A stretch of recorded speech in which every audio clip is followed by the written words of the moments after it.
C'est l'heure de l'invité inattendu.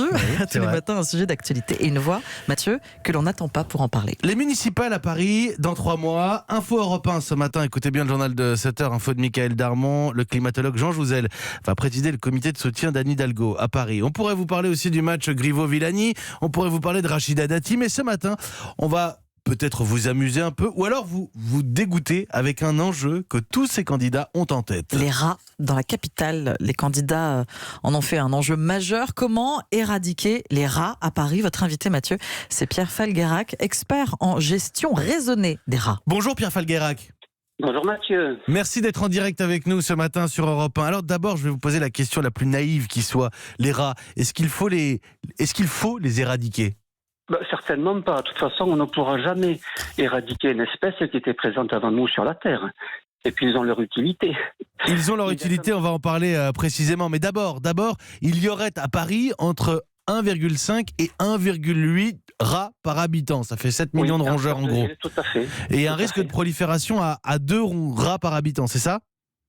Non, il n'y a aucun risque de prolifération de rats tant que les ordures sont ramassées régulièrement et que les incivilités, les déchets comestibles restent dans un taux, on va dire, raisonnable. Si les rats avaient dû nous envahir, ils n'auraient pas attendu 2019 ou 2020 pour le faire. Il n'y a pas de menace des rats, vous dites, Pierre Falgueyrac. Alors quelles sont, pour changer le vocabulaire, quelles sont les nuisances des rats? Ils abîment l'infrastructure ?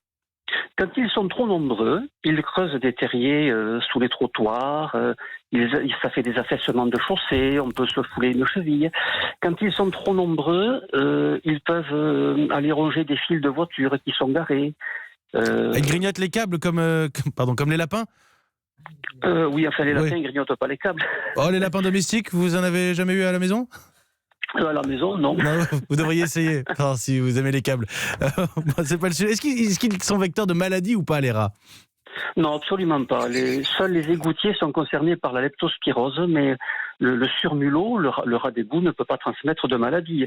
Il y a de la désinformation à ce sujet, mais quand on regarde dans le rétroviseur de l'histoire, jamais les rats d'égout n'ont été responsables de maladies. Alors, désinformation avec certains fantasmes, c'est évident qu'il y a un problème d'image avec les rats. Vous dites qu'il faut les réhabiliter, ils réduisent nos déchets.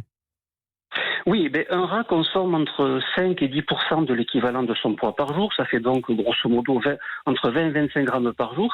Ça vit à peu près 1 an. Donc un rat peut nous débarrasser jusqu'à 9 kilos de déchets par an.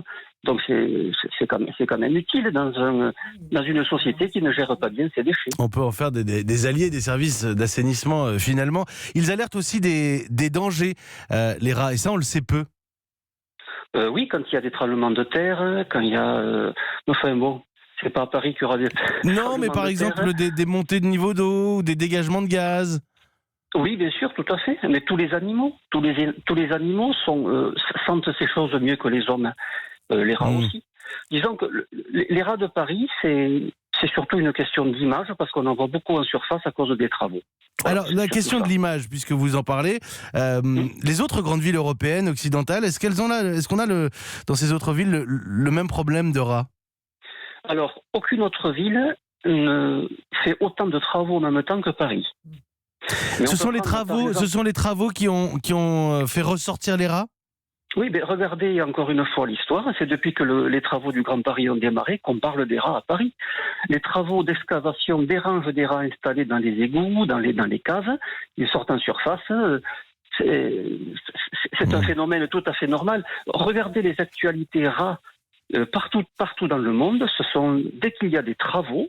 Mais ça veut dire, je dois en déduire pour terminer, Pierre Falgueyrac, que quand les travaux seront terminés, les rats vont disparaître. On va aller voir comme avant, on va voir un rat de temps en temps, pas plus que ça. Voilà, un peu moins en tout cas. Merci beaucoup Pierre Falgueyrac. Je vous en prie. Un avis documenté, scientifique, et en même temps qui change un petit peu du discours qu'on peut avoir sur le rat. Alors c'est sûr que c'est pas ragoûtant comme ça, on n'a pas envie d'avoir des rongeurs qui prolifèrent à nos pieds, et en même temps on a aussi appris quels étaient les apports du rat dans le milieu urbain. Pierre Falgueyrac, expert en hygiène, consultant et formateur en lutte contre les nuisibles urbains. Merci beaucoup d'avoir pris quelques minutes pour expliquer la situation.